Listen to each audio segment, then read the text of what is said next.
The ballroom went silent. A little girl stood frozen in the corner, hands over her ears, eyes squeezed shut. The music was too loud. She was 8 years old and terrified. Her mother, CEO Maya Solaris, reached out, but the girl pulled away. Guests whispered. Nobody knew what to do. Then a janitor stepped forward. Noah Carter was cleaning floors, invisible to everyone. But he saw what nobody else saw. He knelt down, extended his hand, moved it slowly, rhythmically. She looked at him, then placed her tiny hand in his. The entire ballroom froze. Noah Carter didn't belong in this room. He was 37, a single dad, a night shift janitor at Solaris Corporation. His uniform was gray, his presence invisible. That's how it always was. But tonight was different. The company was hosting a charity gala. Cameras everywhere, investors in tailored suits, crystal chandeliers reflecting off marble floors. Noah pushed his cleaning cart to the side, stayed quiet, stayed out of the way. Then he saw her, a little girl, maybe 8 years old, standing alone near the wall. She wore a white dress, her hands covered her ears. Her eyes darted around the room like a trapped animal. Noah recognized that look. His son Max used to do the same thing, when sounds got too loud, when the world became too much. The girl's mother rushed over. Maya Solaris, CEO of the entire corporation, powerful, elegant, in control of everything, except this. Maya knelt down, tried to hug her daughter, but the girl twisted away, started rocking back and forth. People stared. Someone laughed. Quiet, cruel, can't even control her own kid. Maya's face went pale. She whispered something to her daughter. The girl shook her head violently. Noah watched from across the room. His chest tightened. He knew exactly what was happening. Sensory overload, too much noise, too much light, too many people. The girl wasn't throwing a tantrum. She was drowning, and nobody here understood. Maya stood up, smiled apologetically at the guests. Her hands trembled slightly. Noah saw the shame in her eyes, the helplessness. He'd felt that same shame 1,000 times, standing in grocery stores while Max melted down, sitting in school offices while teachers suggested medication, watching other parents pull their kids away. The girl dropped to the floor, started hitting her head against the wall, not hard, just rhythmic, trying to ground herself. Gasps rippled through the crowd. A man in an expensive suit turned to his companion, loud enough for others to hear. If she can't manage her family, how can we trust her with our investments? Maya froze, her jaw clenched. The girl's distress escalated. She screamed. Not words, just sound, raw, desperate. Security guards moved forward. They didn't know what to do, just knew something needed to happen. Noah set down his mop. His hands were still wet. His knees ached from hours of kneeling on hard floors. But he moved anyway, because he recognized something in that little girl, something nobody else in this glittering room could see. She wasn't broken. She wasn't misbehaving. She was communicating the only way she could. Noah had spent 3 years learning that language, with Max.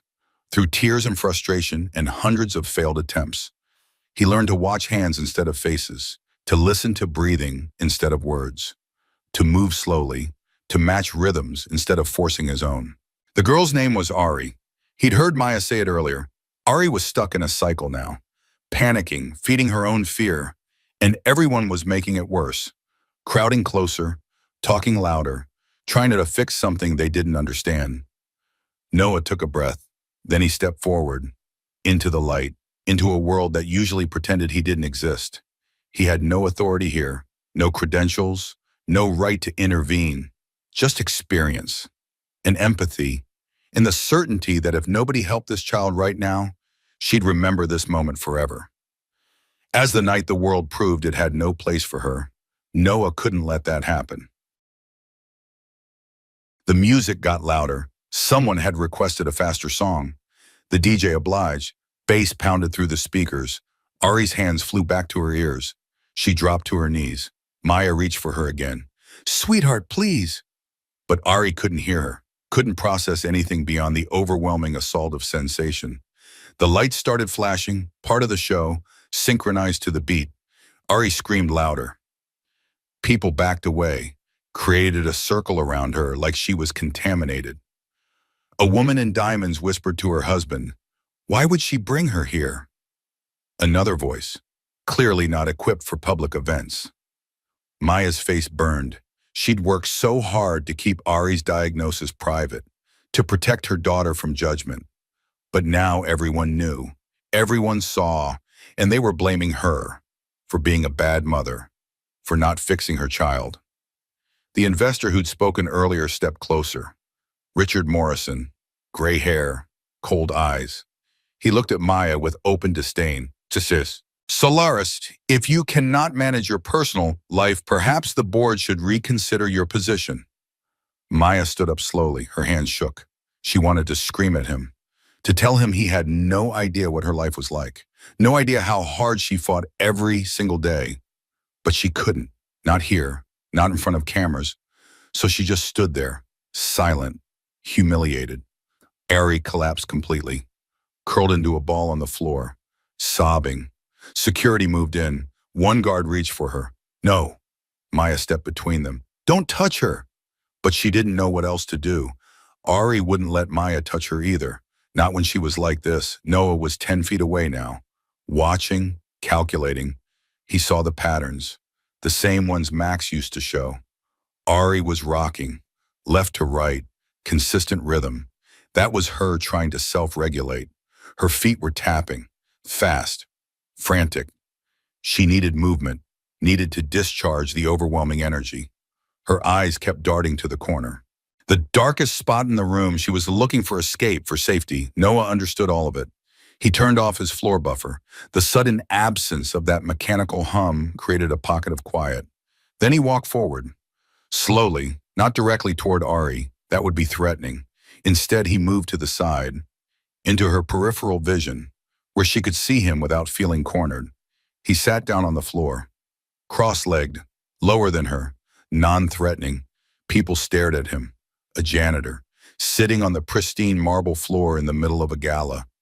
But Noah ignored them. His entire focus was on Ari. He started rocking gently, matching her rhythm exactly. Left, right, left, right. Ari's crying faltered. Just for a second, she noticed. Noah kept going, didn't look directly at her, didn't speak, just mirrored her movement. Maya watched, confused, hopeful, terrified. After 30 seconds, Ari's rocking slowed, just slightly. Noah slowed his too, staying synchronized. Then he added something new. He raised his hand, moved it in a slow wave pattern, up and down, smooth, predictable. It was a grounding technique, something visual to anchor attention, something rhythmic to replace chaos. Ari watched his hand, her breathing steadied, just a fraction. Noah kept the pattern going. His hand moved like a metronome, steady, reliable, safe. Then he spoke, barely above a whisper. "You're okay. The noise is loud, but you're okay." He wasn't trying to make her respond, just offering words, gentle, calm. Ari uncurled slightly, her eyes fixed on his moving hand. Noah very slowly extended his other hand, palm up, an invitation, not a demand. He kept his movements slow, predictable, every gesture telegraphed. "It's okay," he whispered again. "Follow me." Ari stared at his hand, at the calluses, the scars, hands that worked for a living. Then impossibly she reached out. Her small fingers touched his palm, barely, like a bird landing on a branch. The ballroom went dead silent. Maya's hand flew to her mouth. Tears spilled down her cheeks. Ari hadn't let anyone touch her during a meltdown. Not doctors, not therapists, not even Maya, but this janitor, this stranger. She trusted him. Noah closed his fingers gently around her hand, so careful, like holding glass. "There you go," he said softly. "You're safe, I've got you." He stood up slowly, helping Ari to her feet. She followed, still crying, still overwhelmed, but no longer alone in it. Noah looked around the room, spotted the exit that led to a service hallway. Dimmer lights, quieter, fewer people. He glanced at Maya, a silent question. Is this okay? Maya nodded, couldn't speak, just nodded. Noah led Ari toward the exit. She walked beside him, her hand still in his. The crowd parted, stunned, silent. Richard Morrison stood frozen, his mouth slightly open, the criticism dying on his lips, because a janitor had just done what none of them could, what their money and status and education couldn't accomplish. He'd seen a child, not a problem, not an embarrassment, a child who needed help. And he'd known exactly what to do. Maya followed behind them, her heart pounding, her mind racing. Who was this man? Type respect if you want the full reveal. The service hallway was dim, quiet. The thick door muffled the ballroom noise. Ari's breathing slowed. Her grip on Noah's hand loosened, just slightly. Maya stood behind them, watching, afraid to move, afraid to break whatever fragile connection had formed. Noah knelt down again, eye level with Ari. The music was too loud, wasn't it? He said softly. Ari didn't respond, didn't look at him, but she nodded, barely. That's okay, Noah continued. Sometimes the world is too loud, too bright, too much. He kept his voice low, steady, like a heartbeat. My son is like you, he said. His name is Max. When things get too loud, he needs quiet. When things are too bright, he needs dark. Ari's eyes flickered toward him, just for a second. Max taught me something, Noah said. He taught me that everyone has their own rhythm, their own way of being in the world. He lifted his hand, started moving it again. That same slow wave pattern. Some people like fast rhythms, loud music, lots of people. His hand moved faster, then slowed again.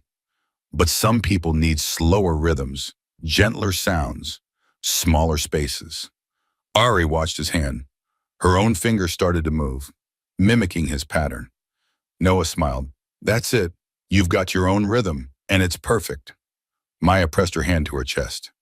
She'd spent years trying to help Ari fit into the world's rhythm, never considering that Ari's rhythm was fine exactly as it was. Noah stood up slowly. Can I show you something? Ari looked uncertain, but she didn't pull away. Noah started moving his feet. Simple steps, left, right, nothing fancy, just a basic pattern. Then he moved his hands, up, down, and one, matching his steps. It wasn't dancing, not really. It was more like a sequence, predictable, repeating. This is how Max and I move together, Noah explained. We don't dance like other people. We make our own dance. He extended his hand again. Palm up. Want to try? Ari stared at his hand for a long moment. Then slowly, carefully, she placed her hand in his. Noah's smile widened. Okay, just follow my feet. Left, right, left, right. He moved slowly, deliberately, each step telegraphed before he made it. Ari watched his feet, then tried to copy. Her movements were stiff, uncertain, but she was trying. Perfect, Noah said. Now the hands up, down, up, down. He raised their joined hands, lowered them, raised them again. Ari followed, her face focused, concentrating. They moved together in the dimly lit hallway, to no music at all, just rhythm, just pattern, just connection. Maya's tears came freely now. She'd hired specialists, therapists, behavioral analysts, spent hundreds of thousands of dollars trying to help her daughter. And this janitor, this man who made minimum wage cleaning floors, he understood in 5 minutes what all those experts never had. Ari didn't need to be fixed. She needed to be met where she was. After a few minutes, Ari's movements became smoother, more confident. She even smiled, a tiny fleeting expression. Noah saw it, his heart swelled. You're a natural, he said. Max would love to dance with you. Ari looked up at him. Max? It was the first word she'd spoken. Quiet, hesitant, but there. My son, Noah said, he's 9. He loves building patterns with blocks and drawing maps and doing this exact dance we're doing right now. Ari processed that. Like me? Yeah, Noah said gently. Like you. Something shifted in Ari's expression. A spark of recognition. Of hope. She wasn't alone. There was another kid out there who understood, who moved through the world the same way. Maya stepped forward, slowly, carefully. Ari, sweetheart. Ari turned, saw her mother's tear-streaked face, and for the first time that night, she didn't pull away when Maya approached. Instead, Ari let go of Noah's hand and wrapped her arms around her mother's waist. Maya collapsed to her knees, held her daughter tight, sobbed. I'm sorry, she whispered. I'm so sorry. I should never have brought you there. I wasn't thinking. Too loud, Ari said against her mother's shoulder. I know, baby, I know. Maya looked up at Noah through her tears. How did you know what to do? Noah's expression softened. Because I've been where you are, standing in a crowded place, watching my son suffer, not knowing how to help. He paused, remembering. Max was diagnosed with sensory processing disorder when he was 4. His mother left us a year later, said she couldn't handle it. Maya's heart ached for him. So it was just me and Max, Noah continued, and I had no idea what I was doing. I tried everything, forced him into social situations, punished him for meltdowns, thought I could discipline it out of him. His voice cracked slightly. I was so wrong. And I hurt him, made everything worse. He looked at Ari. Then one day I stopped trying to change him. I started watching him instead. Really watching, learning his signals, his patterns, his language. And I realized he'd been trying to communicate with me all along. I just wasn't listening. Maya wiped her eyes. How long did it take? To learn? Years, Noah admitted. I'm still learning, every day. But the moment I stopped seeing his differences as problems and started seeing them as just his way of being, everything changed. He smiled. Max is happy now. He has friends who understand him, teachers who accommodate him, and a dad who finally gets it. Maya stood up slowly, keeping one arm around Ari. You're not just a janitor, are you? Noah shrugged. I clean floors. That's what my paycheck says. But yeah, I'm also a dad, and that's the job that taught me everything that matters. Behind them, the hallway door opened. Richard Morrison stepped through, his expression unreadable. He'd followed them. Watched the whole thing. Mr. Carter, he said stiffly. Noah tensed, prepared for criticism, for being told to get back to work, to mind his own business. But Morrison surprised him. I owe you an apology, the investor said. And Ms. Solaris, I owe you one as well. He looked at Ari. I spoke without understanding. I judged without knowledge. That was wrong. Maya nodded, didn't trust herself to speak. Morrison continued. My grandson was just diagnosed with autism. I've been struggling with it. Didn't want to accept it. His voice roughened. But watching you with this child, the patience, the understanding, maybe there's hope for my grandson too. Noah met his eyes. There's always hope. Just has to look different than what you expected. Morrison nodded slowly, then turned and walked back to the ballroom. Maya looked at Noah, really looked at him. I want to hire you, she said. Noah blinked. I already work here. Not as a janitor, Maya said firmly, as a consultant for a program I'm going to create to help parents like us, like Morrison. Parents who love their kids but don't know how to reach them. Noah's eyes widened. I'm not qualified for that. You're the most qualified person I've ever met, Maya countered. You just saved my daughter, and maybe my career. But more importantly, you showed me that I've been fighting the wrong battle. She looked down at Ari. I've been trying to make the world accept her, when I should have been accepting her first. Ari tugged her mother's sleeve. Can Max come dance with me? Maya laughed, a real, genuine laugh. Absolutely, sweetheart, absolutely. 3 months later. Maya's boardroom looked different. The long mahogany table was gone, replaced with smaller tables, softer lighting, noise-dampening panels on the walls. This wasn't a space for investors anymore. It was a space for families. The Quiet Hearts Initiative, that's what Maya named it. a program for parents raising children with autism, sensory processing disorders, and other neurodivergent conditions. Noah stood at the front of the room. 20 parents sat before him. Some looked exhausted, some looked hopeful. Most looked desperate for answers. "I'm not a therapist," Noah began. "I'm not a doctor. I'm just a dad who learned the hard way." He clicked to the first slide, a photo of Max, smiling, holding an intricate block tower. "This is my son, Max. He's 9 now, happy, thriving." But it wasn't always that way. Noah shared his story, the meltdowns, the isolation, the mistakes, the breakthrough. The parents leaned forward, recognizing their own struggles in his words. "The biggest thing I learned," Noah said, "stop trying to translate your child into the world's language. Learn to speak theirs." He demonstrated the hand movements he'd used with Ari, the mirroring technique, the grounding patterns. "These aren't cures," he explained. "They're bridges, ways to connect when words fail." A mother raised her hand. "My daughter won't let anyone touch her, not even me." Noah nodded. Max was the same. "I spent a year learning his touch tolerance, where he could handle contact, where he couldn't, what pressure felt good, what felt threatening." He paused. "It's not rejection, it's sensory. And once you understand that, it hurts less." The mother's eyes filled with tears. "Thank you. I needed to hear that." After the session, Maya approached. Ari was with her, and beside Ari, holding her hand, was Max. The two kids had become inseparable. They'd invented their own language, a combination of hand signals, drawings, and those rhythmic movements Noah had taught them. "How'd it go?" Maya asked. "Good," Noah said. "Really good. These parents just need to know they're not alone." "You're giving them that," Maya said.